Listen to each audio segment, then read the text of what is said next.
This episode is brought to you by Shopify and Brevo. Do you want to level up your marketing fast? Meet Brevo, an all-in-one marketing and CRM platform that helps you to run email and SMS campaigns, manage leads, and automate follow-ups. Plus Aura, Brevo's AI assistant, helps you write smarter campaigns and optimize performance. Start free or use code ANYTHING50 to save 50% on starter and standard plans for the first 3 months of an annual subscription at brevo.com/anything. Shopify makes it easy to sell online and in person with customizable templates, built-in AI tools, and built-in marketing to help you reach your customers faster. The all-in-one commerce platform to start, run, and grow your business. Start your $1 per month trial today at shopify.com/Kwame. That's shopify.com/KWAME. Most of your default decisions and identities formed years ago while you were in survival mode. In this episode, Thais Gibson, best-selling author, counselor, and founder of the Personal Development School, breaks it down with brutal clarity. We talk about why you keep choosing the same dynamic with different people, how unmet needs shape your standards, and how to rewrite the beliefs behind the pattern so you stop reliving the same cycle with different faces. Listen to this full episode because Thais is going to give you a clear exercise that you can use right away. The questions that expose the belief you want to change, the new belief you want to install, and the daily repetition that makes it your new default. And let me speak personally, because after we did this episode, I actually put this to the test, and I will honestly say it changed my life. This may be the most impactful episode of the podcast, and I can't wait to share it with you. Let's dive in. I know a lot of the work that you do has to deal with the subconscious. Yeah. And I want to kind of paint a picture and make this a little bit more practical and tangible for folks. And maybe we can start off by helping them to understand really what the subconscious is, what people get wrong about it, and why it matters. For anybody who's not familiar, your conscious mind is your logical thinking self. It's your analytical reasoning self, and it's responsible for 3 to 5% of all of your beliefs, thoughts, emotions, actions. Your subconscious and unconscious collectively are sort of your habituated self, and they are responsible for your habits. Obviously, your unconscious mind regulates your autonomic nervous system, but generally, your subconscious mind, more than anything, is this giant warehouse of all of your programming, all of your conditioning, all the things that you've learned and that you're naturally playing out on a regular basis. You can think of almost an analogy of this as being when you first learn to drive a car and you have to consciously think about it. You have to think about, okay, steer the wheel, stay between the lanes, look in my rear view mirror, look in my side mirrors, put my signal, and you're really having to consciously get used to doing something. But when you practice something enough through repetition and emotion, it essentially gets hardwired into your subconscious mind. And at some point you get in a car and you're like listening to your favorite podcast and you're listening to the radio and you're, chatting with your friend on the phone, perhaps, you're doing things where you don't have to consciously think about it because it's become habituated. And so you can think of your subconscious mind as essentially being the warehouse or storehouse of all of that information. And just the last thing I'll say is that your subconscious mind actually technically stores everything, all information across time. Now, of course, we do encode through memory in interesting ways. So we can sort of consolidate things over time. We can slightly misremember things over time. But in general, we store memories, experiences, and our subconscious mind we can retrieve information from, whereas our unconscious mind, one of those major differentiators is that it's very difficult to retrieve information from. Oh, I see. You just dropped a bomb in the last thing that you said, because I think people's heads exploded when you said, wait, did you say unconscious mind? So there's a difference between the subconscious and the unconscious? Yes. And people tend to use them interchangeably. And in a lot of ways, there's a lot of overlap. You can, in a way, think of your unconscious mind as being the deeper recesses of your subconscious mind. But our unconscious mind, generally, if you think of an analogy again, let's say as an adult, this is the analogy I often use. Let's say as an adult, you really have an aversion to peanut butter. You just don't like peanut butter and you don't know why. And you just always think of peanut butter, it makes you feel sick. You've never really liked peanut butter. And maybe you have an unconscious memory, an experience where at 3 years old, your older sibling tried to force you to eat a bunch of peanut butter and kept, feeding it to you or dared you to eat a bunch of it as a joke. And it made you sick to your stomach and you were really not in good shape for a little while there. And you stored that. You can't necessarily remember that. You won't necessarily sit there and be like, oh, what was that experience? What happened? But that's stored there. And so you'll still have this unconscious aversion to something.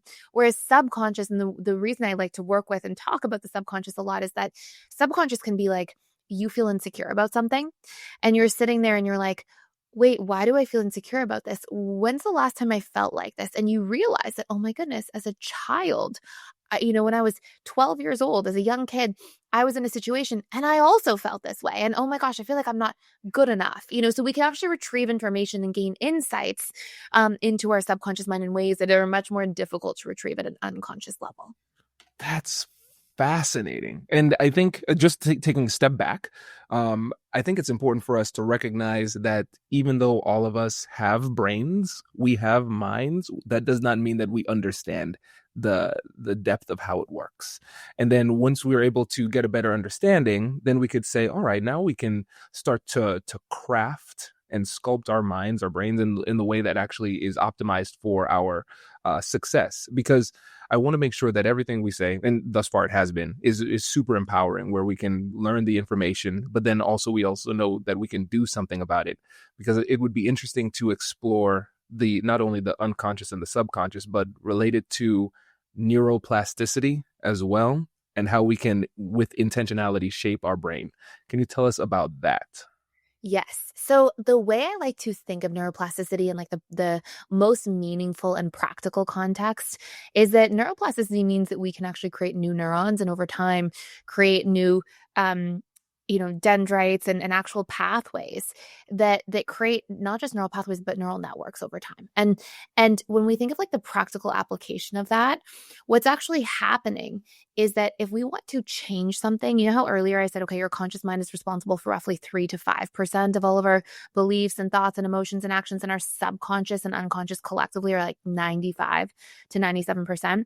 Well, how that plays out in our regular life is that, let's say somebody decides that they set a goal and they're like, I want to start a business. And maybe they've had that goal for 10 years and yet they haven't started the business. Oftentimes what's happening is consciously our logical reasoning mind wants something and is interested in something, but until it's actually engaged and wired into our subconscious mind or linked there in various ways that we can link our conscious mind's goals with our subconscious programming, until that actually happens, we're going to experience a lot of what we perceive as self-sabotage. So what self-sabotage truly is, and I always say to people, there's no real such thing as self-sabotage. Nobody wakes up and is like, oh, I'm going to choose to sabotage my life today. Like nobody is consciously doing that. But what we experience as self-sabotage or perceive as self-sabotage is when our conscious mind intends one thing and our subconscious mind has neural pathways, neural networks in the form of often belief systems, fears, triggers that are actually blocking us. And so when we experience self-sabotage, it's because our conscious mind wants to do something and our subconscious mind is basically going, no, thank you. And because your subconscious mind runs the show, then we experience procrastination, resistance, quote unquote self-sabotage, because it's really our 3 to 5% of us working against our 95 to 97% of us. And it feels very frustrating. And I think most people relate to that. Like the stat is that 88% of people fail their New Year's resolutions in the first 7 days. And it's because so often we are engaging in our goals from a conscious mind perspective. But if your subconscious mind, let's say, is this warehouse, this storehouse of your conditioning, let's say it has a limiting belief. Let's say that, as a child, you tried to do this cool project in school and you failed and everybody laughed at you. You made a mistake, everybody laughed at you. Maybe it was the science fair. And then you made this belief as a result of that, where you said, okay, I can't do things. I can't do hard things and I can't work on my own. Well, if you're carrying that belief that, okay, I will fail if I try to do things on my own or if I try to do things my own way, and then your conscious mind goes, okay, but let's start a business. Your subconscious mind is actually blocking you from starting a business by trying to protect you according to its earlier conditioning. Now, that conditioning gets wired in through repetition and emotion. So repetition and emotion fires and wires neural pathways. And over time, these neural pathways are sort of like muscles. So they atrophy over time if you're not using them, but they strengthen the more you reinforce them. Just like if you work out your bicep muscle all the time, it will grow. But if you stop, it will atrophy, right? Neural pathways are quite similar in that way. And so what's really interesting is that we can leverage that to the best of our own ability. If we realize, oh, I'm holding this belief because of something that happened to me in earlier years, and I've been naturally reinforcing this as a way of protecting myself this whole time, but I'm ready to drop this, I'm ready to let this go, we can actually rewire those limiting beliefs. So I'm happy to go into in a little bit like how to actually source our own limiting beliefs and then how to actually rewire them, leveraging exercises that engage and create new neural pathways for us.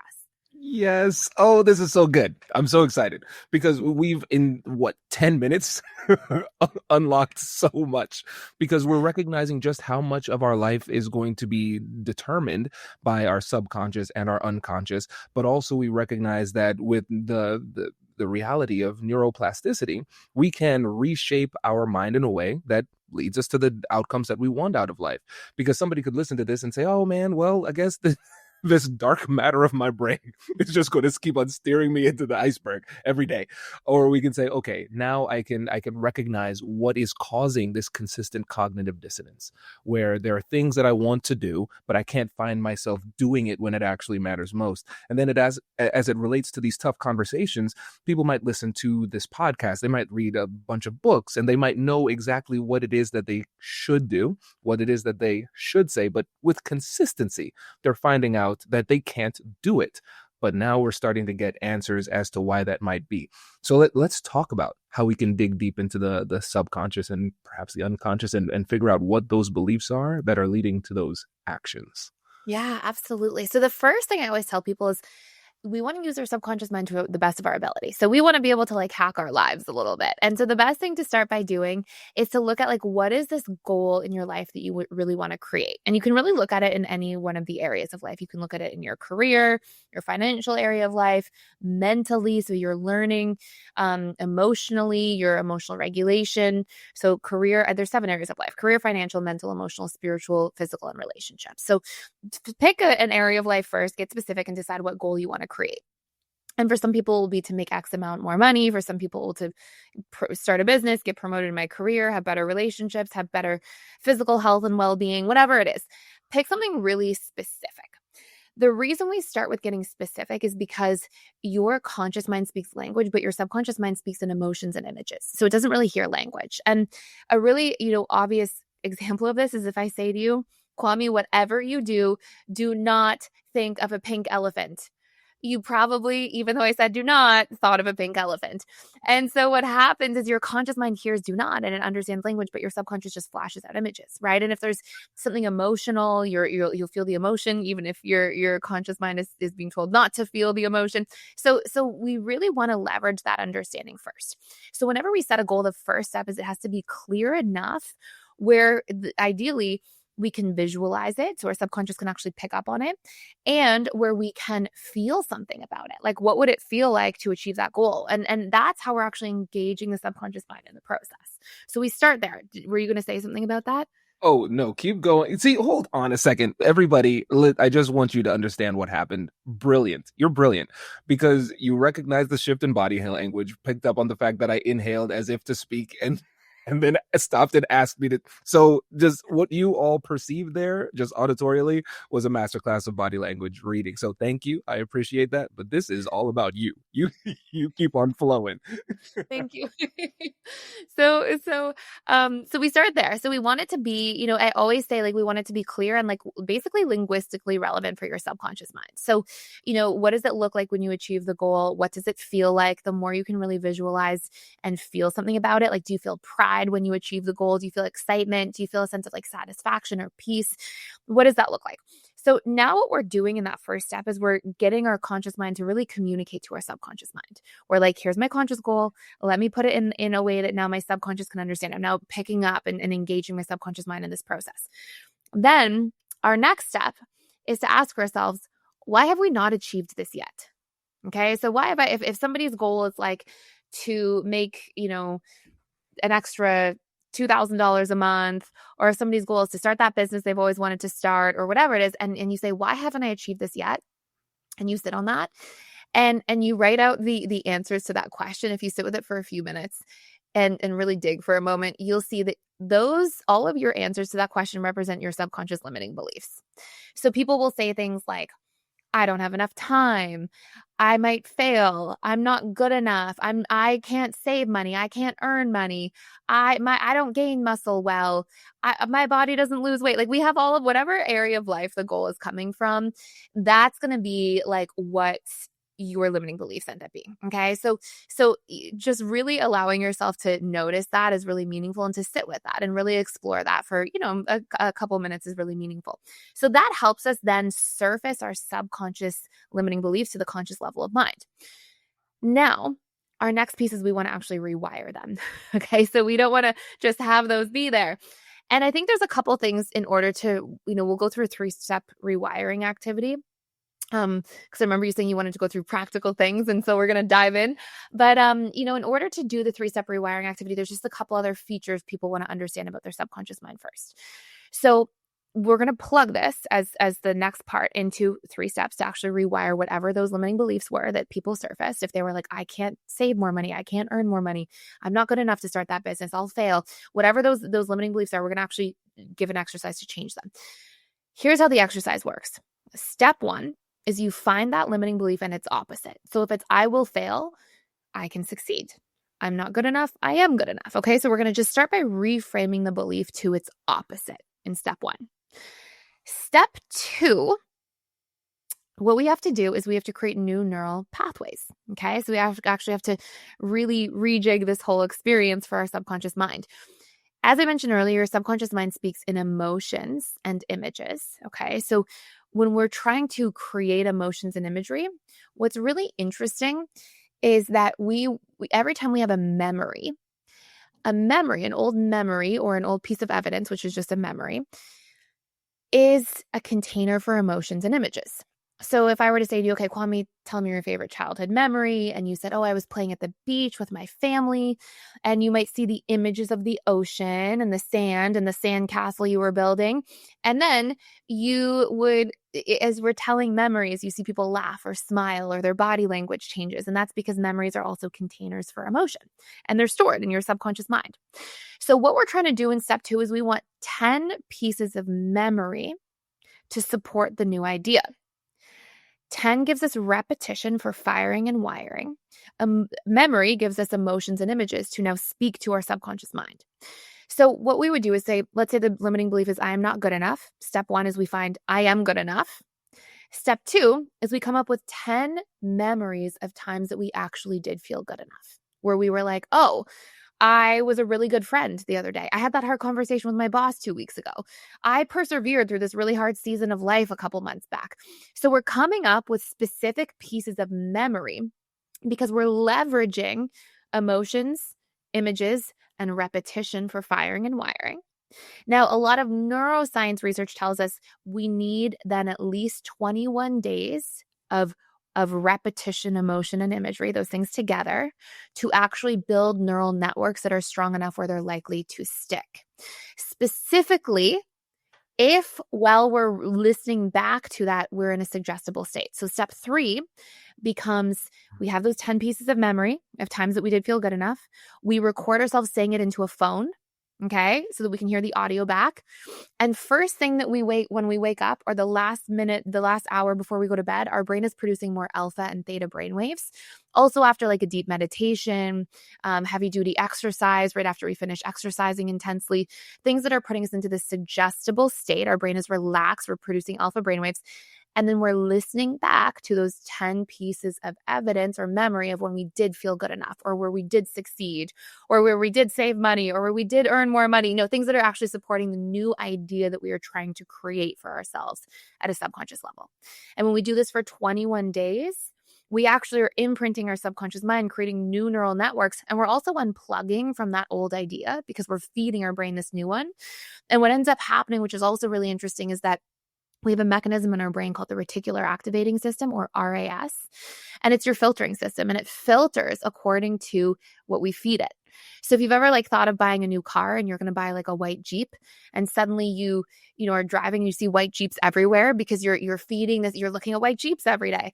So now you start noticing these things. What's really cool about this exercise is as we feed ourselves this new I am good enough, or I can succeed, or this new idea through that repetition and emotion, it also opens up our reticular activating system to focus on how yeah, I am good enough. Look what I did just do. And we start to see new possibilities for ourselves, which further strengthens the neural networks and further reinforces the paradigm that we're trying to create for. Are you ready to take your business marketing to the next level?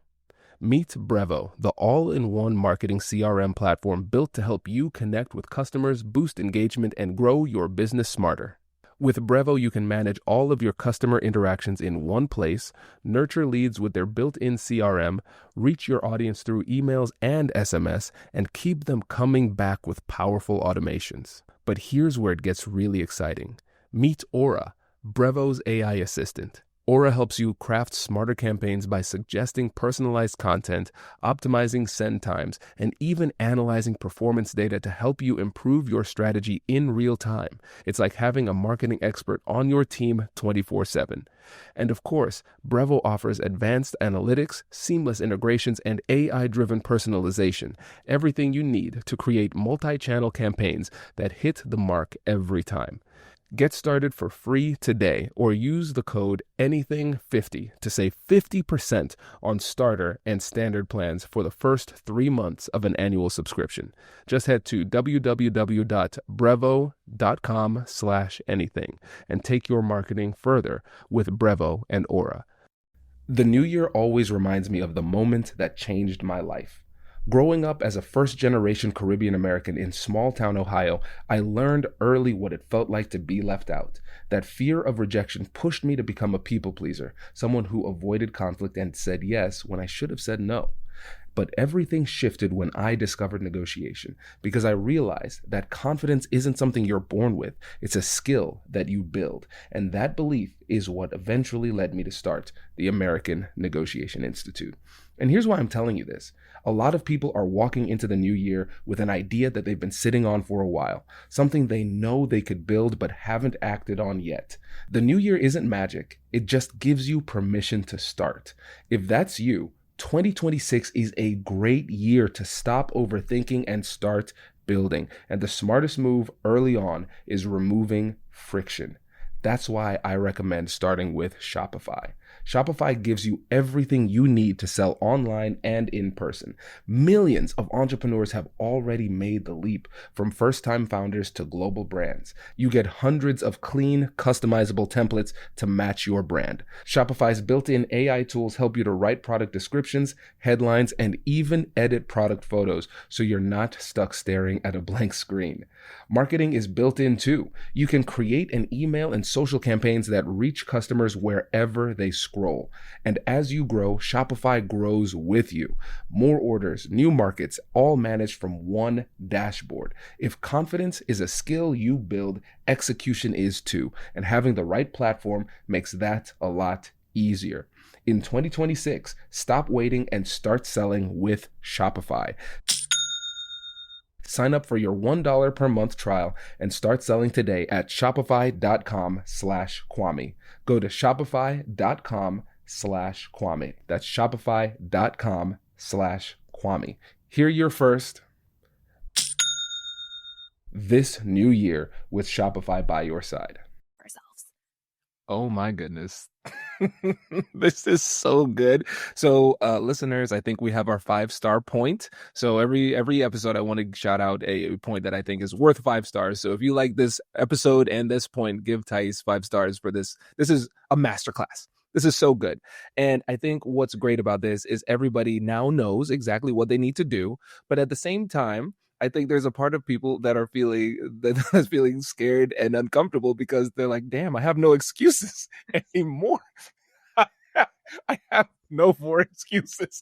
And so if you all have friends that have been sitting on that business idea or some change that they wanted to make and they can't figure out why, send this to them so they don't have any more excuses. This is so good. I love everything about this. And I'm thinking too, I want you to kind of analyze this, because this is a tip that I gave to some entrepreneurs a couple of weeks ago. where I have a process where I do metacognitive journaling. So I just journal all of my thoughts, beliefs, feelings, any decision that I make. I'm just constantly kind of being a life stenographer for my own life. And then if there's something that I realize I need to believe, or a self-limiting belief I need to overcome, what I do is I take those journal entries, put it into ChatGPT, turn them into song lyrics, take those song lyrics, put it into an AI music generator, and then I create a like soundtrack for my life. So I'm reprogramming in this type of way. And now you've given me several really precise tools to get even better with analyzing what those beliefs are, how I can make it a little bit more vivid and tangible using the emotional language and using imagery. And then also now doing it in a suggestible state. I didn't think about that one. That's really, really good. There's so many tools that you've given us that could be immediately applicable, that could get us to where we want to go. I love that idea though. That's so cool. Like I love that you take all of your thoughts and feelings, you put them into ChatGPT, you're like, tell me where I'm stuck and what's the opposite. And then you create a soundtrack for that to feed your mind the opposite. And that's still really meaningful because music evokes emotion. And then you've got the repetition and the emotion. So the more you add like imagery in there, the more, and when we can get really specific too, the more sense perceptions you add in there. Hmm. So the more you add like feelings, sense, sights, like, anything in there that's even kinesthetic, how it would feel if you're like, let's say it's a goal where you sleep better and how you feel just like waking up with your head on the pillow, so refreshed, like things like that. The more that there's just all of that in there, the more your subconscious mind picks up on it. But I love that idea. I think that's so cool. Thank you. No, that's great. This is and perfect validation. So I feel even better. So that's great. It, and let's take a little bit of a philosophical detour for a moment, because I think, especially if you've been educated in the West, we focus on the conscious mind, conscious thoughts, things that are more tangible. And I think a lot of times that can create a bit of a disconnect between our conscious and our subconscious slash unconscious. Because like you said, we in our conscious brain, we think in words a lot of times, but on the deeper levels of our brain, we're thinking of in emotions and images. And I talk a lot about the internal negotiations that we're having. We have to have this conversation with ourselves, but I really want to dig into this discrepancy between the ways that the parts of ourselves communicate with each other. If we don't fully understand that, what challenges could we run into when it comes to understanding ourselves? Yeah, it's such a beautiful question.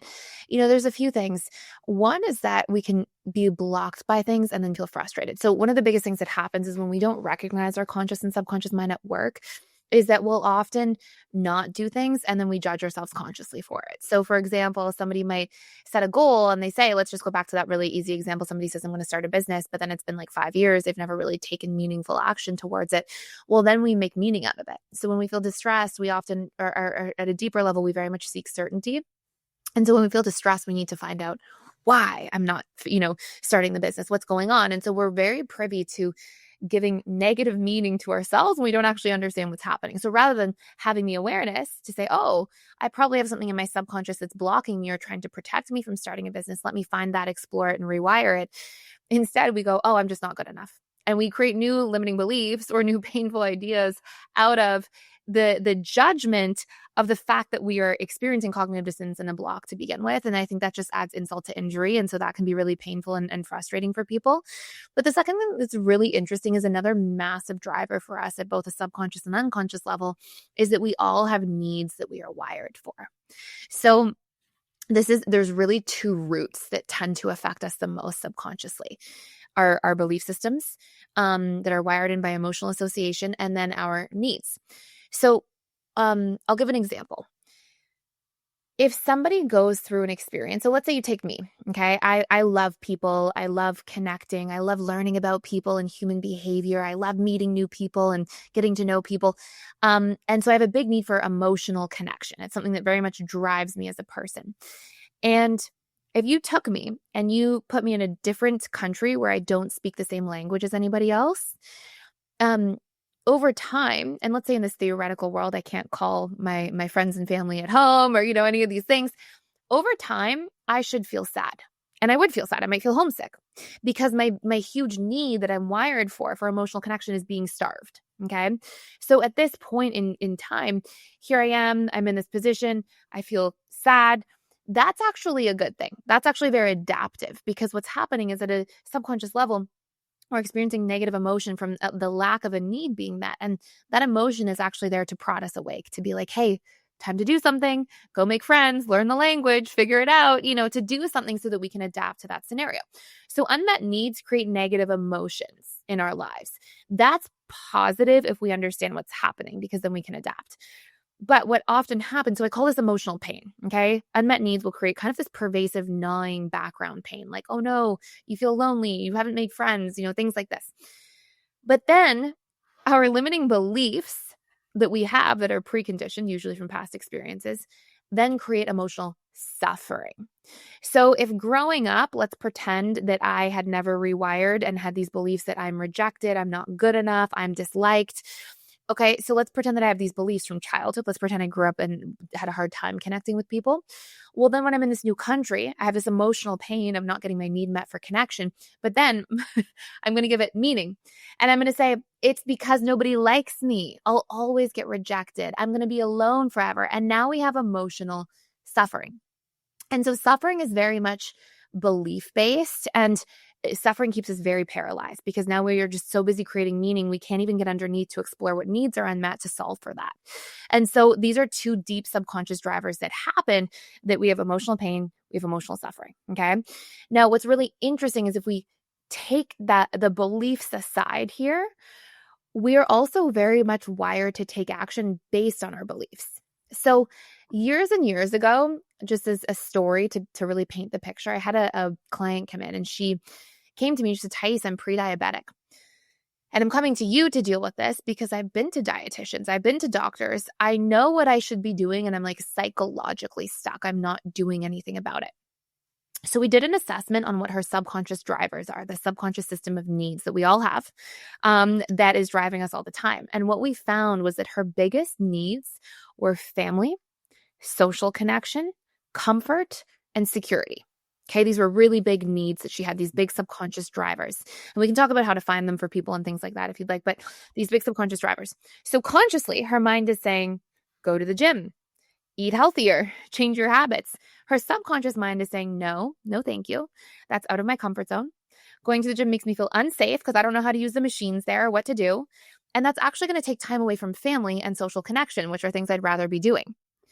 So what we did once we had her system of needs at a subconscious level, a form of how we created cognitive resonance, because she was in a form of cognitive dissonance. Conscious wanted one thing to eat healthy. Subconscious was like, nope, we want these things instead. And subconscious mind runs the show. Is what we did is we actually found a way to link these things together. So we got her doing group fitness classes with her friends. We got her taking hikes with her husband and joining this community hiking club, going to the park on weekends with her kids and walking around more, taking cooking classes with her husband as well. So all of a sudden, here she was, instead of her conscious being in so much, out of alignment, and her subconscious being in so much essentially resistance to her conscious intentions and goals, instead we linked these things together. And it's a massive way to diminish resistance along the way to our goals the entire time. So usually what I'm doing with people when they're in a position where they're trying to achieve something is we're like just trying to find those two subconscious drivers, assess what their needs are at a subconscious level, assess what their limiting beliefs are, rewire those limiting beliefs with that exercise we used earlier, and then link their conscious goals to their needs. And it basically supercharges their momentum. Oh my gosh. If there was anybody left who said like, hey, no, she hasn't hit me yet. Now that last person feels uncomfortable because now that person has no more excuses, because this is so good. And when I think about this in terms of like negotiation parlance, the internal negotiation, our inability to understand that, our inability to understand what our needs and beliefs are, leads us to misdirect our negotiation skills. Because in these conversations, sometimes the worst outcome is a deal that never should have been made. Sometimes we could go out and negotiate effectively and get exactly what we want, and it could be the worst thing that ever happened to us if we don't fully understand our key drivers. And I want to go really deep in this too, because I think there's this like this kind of hardcore mentality that some people have. It's like, oh, I feel sad. Well, then we have that angry drill sergeant voice in our head that says, well, get over it. That's how you get over it. Just get like toughen up and get over it. But what you're showing us is that these emotions that we're feeling are not bad unless we don't understand them. And this gives us a signal for further exploration so we can understand what need is not being met so we could actually solve the problem holistically. And now, when it comes to this, what if what if somebody does this exercise and then it uncovers beliefs or needs that they are uncomfortable with? So let's say, for instance, there's a person who truly deeply wants a relationship with a very specific person, but that person, either they're not behaving in a way where it's conducive to a relationship or they're not interested in a relationship, and that's causing the pain. Is there a way to kind of redirect these needs or eliminate them or change them? Or is this kind of just who we are? Such a good question. So, we just haven't boiled down enough what the need is. So the need itself will not be, so the need itself is a neutral need, right? So it won't be, I need connection with mom or with dad. It'll be, I need connection, right? So what we do first is we make it independent of being attached to a specific person or outcome, and we look at the need objectively as it stands. And then there's no such thing as a bad need. There's only healthy or unhealthy strategies to meet the need. So in that example, the need for connection is not a bad need. Right. But sometimes if we're trying to get it from mom or dad, who is unfortunately really not equipped to have a healthy relationship, maybe they have narcissistic personality disorder and there's all these toxic themes that are happening, well, then what we'll do is we'll detach the need from the person and we'll come up with updated ways to find connection in those meaningful forms. And we can actually explore it a little bit deeper. We could say, well, what type of connection, generally from people, we have multiple needs. So what am I let's pretend it's mom. What am I looking for from mom? Like, what am I actually looking for as needs to be met from mom specifically? Maybe it's like validation. Maybe it's a sense of comfort. Maybe it's a sense of connection. Maybe it's a sense of, to be seen or understood. What we would do is we'd extract all of the needs that we're trying to get met from mom. And then we'd be like, well, what are the healthiest sources I can go resource these needs from? And one of the places that we often are best to start off with is actually the relationship to ourselves. So how can I make myself feel seen and heard? Well, I can honor my own emotions more. I can explore myself more and ask myself introspective questions. I can meditate. I can, do nervous system regulation work. That's how I'm making myself feel seen and heard and comfortable and safe. But then I can also try to get those needs from other healthy people that I know can actually support those needs in meaningful ways. And actually, when we do that and we detach those needs from the wrong sources of trying to fulfill them, and we instead create healthier or right sources for ourselves, it actually really fulfills us in our lives. And it helps us get over trying to go to the wrong places. Because once those buckets are filled, I think of needs as almost being these buckets at a subconscious level. Once those buckets are filled, we feel a much greater sense of peace and fulfillment in our personal lives as well. Yes, this is perfect because I'll share a personal example. I was thinking about some arguments that I've had in the past. And even though I'm a lawyer, like, argumentation, I feel, is outside the courtroom is useless in most cases, and I said, what went wrong in these arguments? And as a chronic journaler, I journaled about these arguments for years, Thais. I became obsessive. I'm like, what went wrong? Why can't I figure out what went wrong? And then I realized the problem. The problem wasn't necessarily my communication strategy. The problem wasn't even necessarily the other side. The problem was my need for validation from this specific person in this specific way. And I recognized that I had a deep need for validation and perfect understanding of myself, where it's like, if I couldn't get the other person to understand me perfectly and then say, oh, and that's good, I accept you for that, then I would feel bad and I would engage in arguments in order to try to get that validation. But then when I started to essentially acknowledge and respect my own personhood and recognize that I too am a person who can give me the validation that I need, then I found myself less frequently in these types of conversations because I realized, oh, I don't need this specific person to validate me in this specific way anymore. I can get that validation and now I'm at peace. And now I want to kind of expand this concept as it relates, again, to the internal negotiation and the external negotiation. Because when you think about it, what you've given us is a tool to live our life with maximum leverage.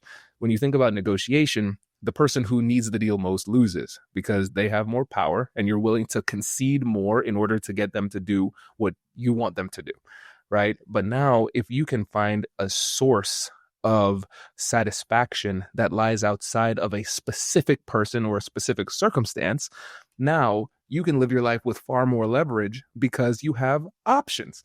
Just like with negotiation, if you say you're only as strong as your best alternative, right? But now you're giving yourself multiple alternatives to find different paths to satisfaction that are outside of specific people and circumstances.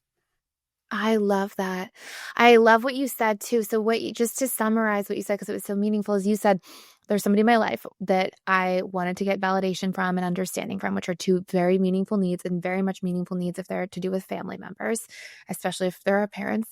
And, we're in a situation where it can be, it's the need for validation and understanding is not wrong, right? It's actually a very normal, good need to have. And a lot of times it's actually a bonding need. It helps us connect to others and feel connected. But the problem can become exactly to your point that we are unfortunately trying to get water from a stone, that we are Yes. trying to that we're trying to get a need met from somebody who's unfortunately just not capable because of their own conditioning, their own challenges and upbringing of giving that. And so then as a result, it can feel very painful and frustrating and confusing. But you took your power back in that by saying, well, let me just meet my own needs for understanding and validation by exploring myself, by maybe becoming a chronic journaler, by, all these things. And in doing that, that helped you detach from trying to resource those needs from the wrong places and empowered you as a person to not feel. And by the way, what's so interesting about needs to this point too, is that the places that we struggle the most to give ourselves our needs are the places that we put the most pressure on other people and are most likely to fall into trying to resource needs from unhealthy sources. So I always say to people like, hey, you're going to accept breadcrumbs if you're already starving. And so, we can try, let's say somebody's in a romantic relationship. And let's say you're dating somebody and that person's not healthy for you because they're really intermittently showing up. They're not really, investing in the relationship the way that you would hope. Well, if they give you validation that's like a 3 out of 10, but you're giving yourself a 1 or a 0 because you're actually really critical of yourself instead, then we're going to keep being chained to the wrong person because we're starving and they're actually able to give us slightly more than what we're giving ourselves. And then to your point and how it ties into the negotiation piece is that then we're reliant on the wrong people and then we're at the mercy and we're really giving our power away. And so by understanding like what our needs actually are as individuals and saying, okay, wait, what am I trying to get? What are my needs here? And even to know that we can diversify how we're getting our needs met. We can say, okay, I want this need for, let's say it's abundance. Okay, great. What are other resources of abundance? How else can I be good with my money? What other ways can I show up here? The more that we're diversifying, actually, the more stable we feel as people. And then the more our needs are fulfilled, the more fulfilled we feel as individuals as well. Oh, this is so good. I feel like we are unlocking the key to happiness here and fulfillment in this podcast. It's so good. It is so good. And it's so empowering too, because I know there are people who have relationships where they're struggling. They're just, if this old person would just do this.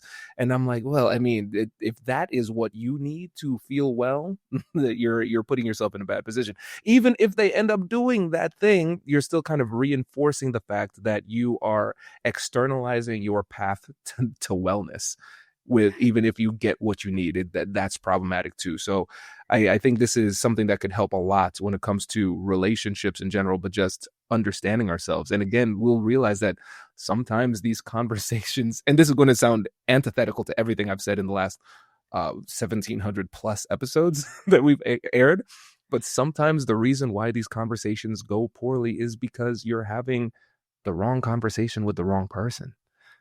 100%. 100%.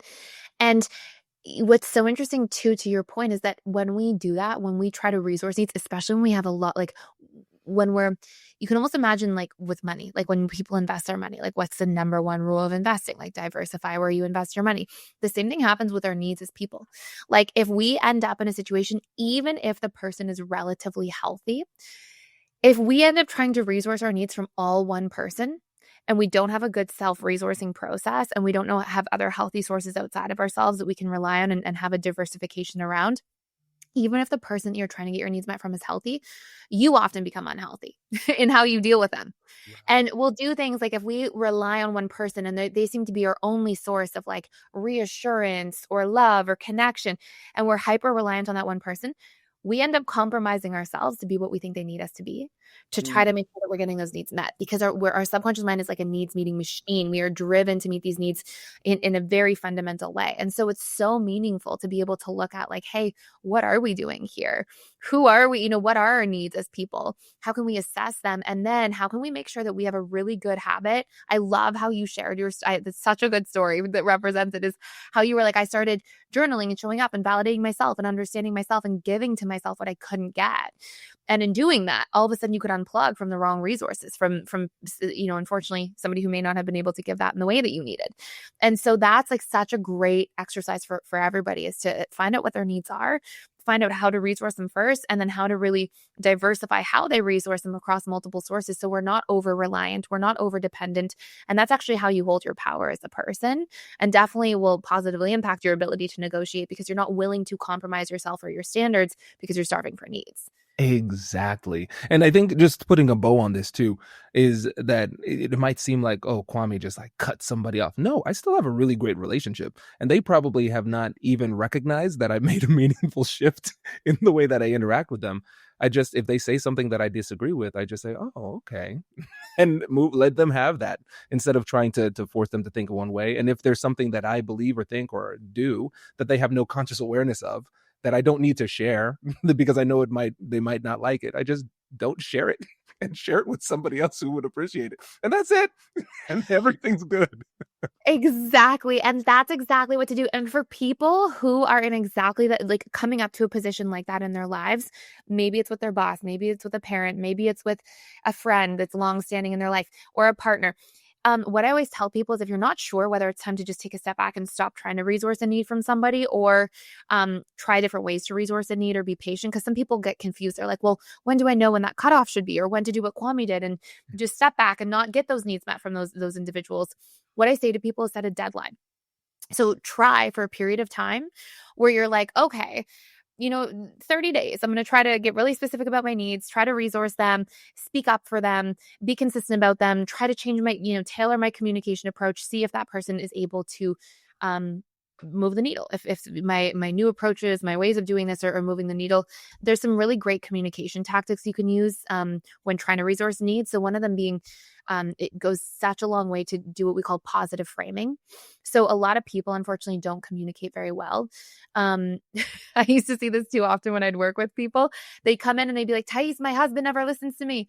And I'd be like, oh no. And I'd worry about it. And then I'd come to learn that the way they communicate to their husband is like, you never care about me. You never spend enough time with me. And that's called negative framing. Behind every criticism is a need. And so what I tell people is, hey, we want to positively frame. We want to find what that need is, extract it. And instead of saying, you don't care about me, you never spend enough time with me, say something like, hey, I'm feeling disconnected. I'd love for us to spend more time together. Let's plan a fun date this weekend. Because then you can actually get heard, right? Somebody doesn't feel criticized. They can actually hear you. So there's a couple communication tools that people can start off with for people who don't have as much experience in communication. Probably most of your listeners are pretty good communicators because they probably listen to you and you're teaching so much of this. But for anybody who's not sure, it's really good to positive frame and to also be specific.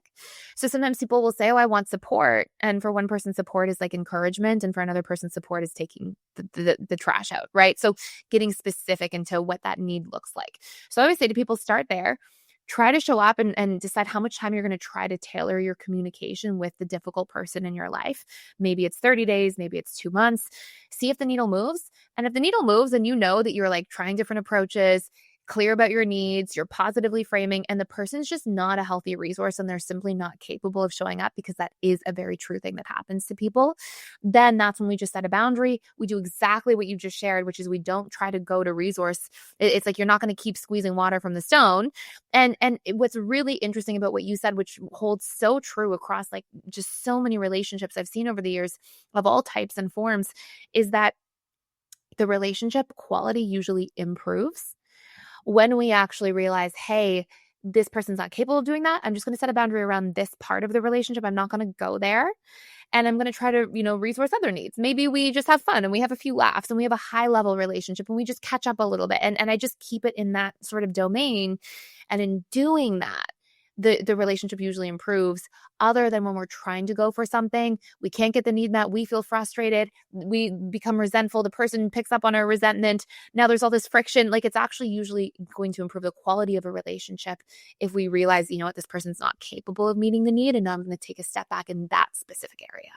Oh, this is so good. I could talk to you forever, pretty much about everything. But there's this is making me realize that we need to touch on another one of your many areas of expertise, which is attachment styles. Because a lot of what it is that we are talking about really, it makes me think that underneath a lot of this could be some challenges with attachment styles. So can you tell the listeners just in general what attachment styles are, and then how they manifest themselves or impact relationships? Yes, definitely. So I'll try to give the short version, but it's a little long.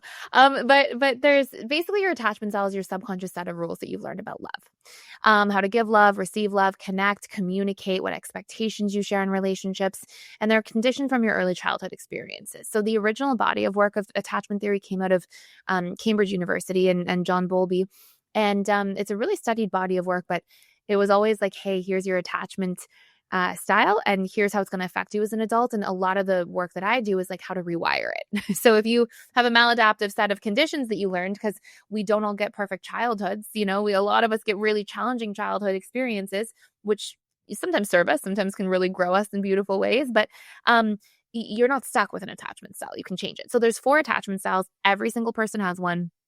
50% of people are what we call securely attached. They grow up with healthy modeling in childhood. They grow up with a lot of what we call approach-oriented behaviors in childhood as well, which sounds like a small thing, but what it means is a child grows up in an environment where their parents or caregivers are attuned to them. So when the child's distressed, the parent notices it. They are able to go towards the child, approach the child, and try to soothe them and make them feel better. And what this teaches a child at a subconscious level is, oh, my emotions are worthy of being seen and heard. It's safe to rely on people. I can trust that people will be there for me. I'm given love when I feel good and when I feel bad. It's not about, only when I get approval or achievement. And so they grow up with really healthy modeling, and they learn to communicate openly. They feel safe expressing their feelings. They're comfortable being vulnerable. They trust people. So there's all these really beautiful things that show up because of that. Roughly 50% of the population is securely attached. Another 50% is insecurely attached, and it spills into 3 styles. At one end of that continuum, you have an anxious attachment style. These are individuals that get either real or perceived abandonment growing up. So real abandonment is like a parent leaves and they don't come back, or a parent passes away. Perceived abandonment is that parents are very loving, but they're gone all the time. Or parents are very loving, but there's a huge family with many kids, and there's sort of this war for attention from the children. And so there's this conditioning, this repetition and emotion, this firing and wiring of neural pathways that says love is here, but then love is taken away. Love is there. My parents are loving, but then, there's all these other kids to take care of. Or, parents are loving, but they're traveling all the time for work. And so this conditions this deep fear of abandonment, being excluded, disliked, rejected. They're very sensitive to being unloved. And so as adults, anxious attachment styles are always trying to maintain proximity. They're always trying to get closer to people. And unfortunately, sometimes that causes them to become a little bit clingy and needy in relationships. And often for reasons we could always get into, they often choose emotionally unavailable people. So it kind of reinforces and salts the old wound, and there's sort of this cyclical dynamic happening. At the other end of the continuum, there's our next attachment style, the dismissive avoidant. So dismissive avoidant individuals grow up with a lot of childhood emotional neglect. And what this looks like is not always so overt. Sometimes it can be like actually overt. Parents are never around. Kids are trying to figure out how to feed themselves at a young age because parents are out partying all night. There can be really extreme forms, of course, but a lot more frequently it's covert. So parents are very loving, or it's not necessarily very loving. Sorry, parents are very structured and stable. They may have, food on the table. Kids are at school on time, but parents are not attuned emotionally to their kids. So if the child cries or evokes emotion, the parents sort of like, hey, stop. Like, children should be seen and not heard. Don't be a crybaby. Get it together. They usually reject or dismiss the child when they're distressed. And that causes a child who's actually, all children are wired for attunement. We need it. It causes the child to feel like, okay, something deep down in me, this emotional, vulnerable part of me is dysfunctional and broken. I have to reject and deny this part of myself. And so they really repress their own emotions And they deal with connection by trying to always keep people at arm's length. So these will be individuals who are a little bit slow to warm up, who are more standoffish, who are very disconnected emotionally in relationships, and often who will run at the first sign of vulnerability. They don't want to feel too much or be too vulnerable, and they'll sort of reject situations that make them feel this way. And our very last attachment style, and their big wounds and fears are the fear of being defective or weak if they're too emotional, the fear of being trapped or engulfed, so they always kind of push people away, and the fear of being not good enough or helpless in situations. These are their big imprints. And I'll tell the last attachment style here, and hopefully people can kind of hear what they might be. But it's also really interesting because just on a sidebar here, when you know somebody's attachment style and you recognize some of these key features, you have so much negotiating leverage, because you'll know what drives these people, what their needs are, what things are going to show up. And so much of negotiating, in my opinion, and I'm sure you're the expert on this, but so much of negotiating is being able to figure out what people need on their side, right? And tie into those things. And there's very obvious signals based on people's attachment styles that will show what really drives these individuals the most. The last attachment style is the fearful avoidant. And the fearful avoidant grows up in chaos. Okay, so this could be parents are constantly fighting, constant eruptions in the home, a really bad divorce. The child is stuck in the middle with the parents divulging way too much personal information before the child should hear some of those things. But often it can be things like parents are in active addiction, or a parent is an alcoholic. And the same themes of conditioning apply here, where let's just use the example that mom's an alcoholic. You never know what version of mom you're going to get. So mom could come home one day, she's had a few drinks, she's in a good mood, she's sweet, and you're like, oh, love is good, love is safe.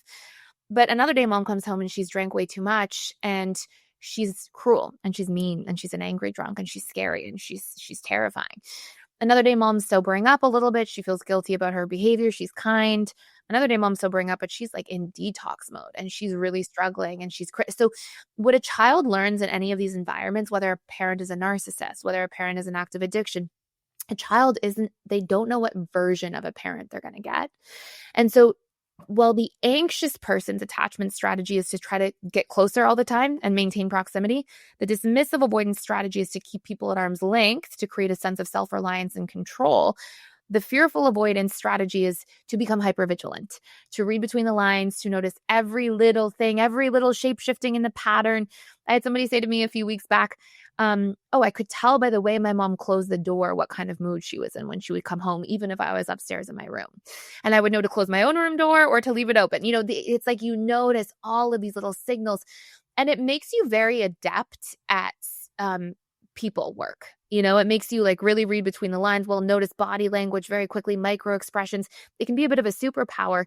And usually fearful avoidants are extremely deep and thoughtful about things. And but in relationships, they can struggle because they have kind of the anxious and the avoidant side to them. And so, sometimes they're feeling anxious and they want more closeness, but other times they're like, ooh, get back. This is too vulnerable. This feels like too much, because they have competing programmed associations about connection. Sometimes it's really good. Sometimes it's been really scary. So they constantly pinball back and forth. And so those are the 4 attachment styles. And they very much, when we can start pinpointing them in others, we can always go into the needs of each one, because once you know somebody's attachment style, you'll start to know what drives them, because they each have unique needs according to their style. Oh, this is so fascinating. And yes, I'm sure as people were listening to you, they're thinking to themselves about what their own style could be, but they're also probably identifying people in their life and saying, okay, I'm starting to get it. And so I know we're coming up on time, but we need to get Simone in here too. But I want to ask one last question too, because you said if we could understand somebody's style, then we could have a little bit of leverage in terms of knowing what the person needs. So let's say we recognize our partner is more on the fearful avoidant side. And we say, okay, now I'm understanding why sometimes they feel emotionally needy and need to feel very close, but then at the same time, why they push me away randomly, or seemingly randomly to me. So now that I know that, how can I connect with them and use that knowledge to be a more compassionate partner and maybe navigate some of these tough conversations more effectively? Yes, great question. So fearful avoidants are the paradoxical ones. So they have this because they have these 2 sort of parts of their personality. They have what at face value seems like competing needs, but they're just It's both. Okay. So they have needs for like intimacy, depth of connection. They want to have meaningful conversations. They don't do well with surface conversations. So emotional connection is a big thing for them. Depth, they want to understand everything. Transparency is massive for this individual. So they feel safe when they feel like they know everything. So it doesn't mean they have to be like, where were you at 5 o'clock and then 5:15 and then 5:30? But usually it's if there's a change in the pattern, if somebody said one thing but then did something else, broke a promise, forgot something meaningful, maybe hurt the person a little bit, if they understand why that happened, like the transparency as to, yeah, I forgot to call you because I got so overwhelmed with work. I'm so sorry. Just hearing the why I got so overwhelmed with work is the why. It just helps them like repair so quickly, and it's very meaningful. So transparency, feeling like their feelings are considered, feeling like they can really trust somebody is huge, because they generally grow up in environments where they couldn't trust their environment, and so they're quick to kind of jump to painful conclusions, like thinking the worst or waiting for the other shoe to drop. So having stability, consistency, transparency around things, consideration of their feelings, depth of connection, intimacy and closeness, huge. And at the same time, the other side of their personality needs to have their freedom, their independence, their autonomy honored, and kept safe. They generally like novelty a lot. They don't do well in the mundane and the routine of things. They need like self-expression and freedom and novelty.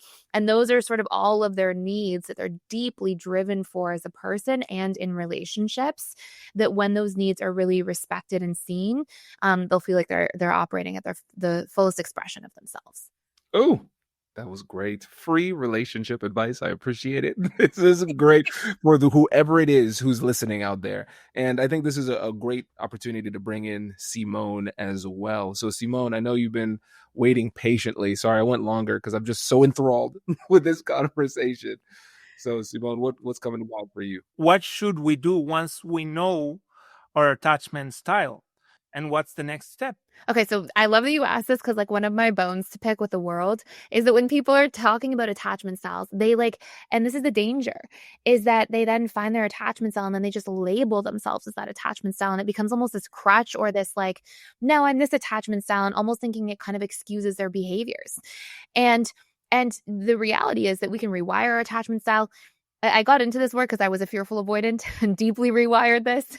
And we'll see a lot of different people. It's quite common to have an insecure attachment style if you grew up in, difficult circumstances at times. And so first thing is to recognize your attachment style is not really your fault, because you didn't ask for these programs, but it is your responsibility because you're an adult now. It's yours, and only you can really do the work to change it. And so we actually, I don't want to go, I know I'd go way too far down the rabbit hole right now, but there's 6 pillars of how we rewire our attachment style. Mm-hmm. Pillar 1 is to do that core wound reprogramming. So actually that exercise we started off with today, where it was like, what's your core wound? And its opposite, not good enough, I am good enough, 10 pieces of evidence for how I'm good enough, listen back for 21 days. That actually rewires our attachment wounds. And each attachment style has specific, unique core wounds. So we want to rewire those, because you're not born with core wounds. They get conditioned into you because of painful experiences, and we want to work to really recondition them. Second pillar is learning your needs. And learning to meet your needs yourself, which is so interesting too, because it goes into the resourcing our needs part that we were talking about earlier. It's actually a fundamental part of how we self-soothe. So, I take people through a roadmap, like, here are your needs as your attachment style, and we have to learn to give them to ourselves the most. So like we talked about fearful avoidant needs. An example is anxious attachment styles needs. They need a lot of validation, reassurance, consistency. They need to feel prioritized, wanted.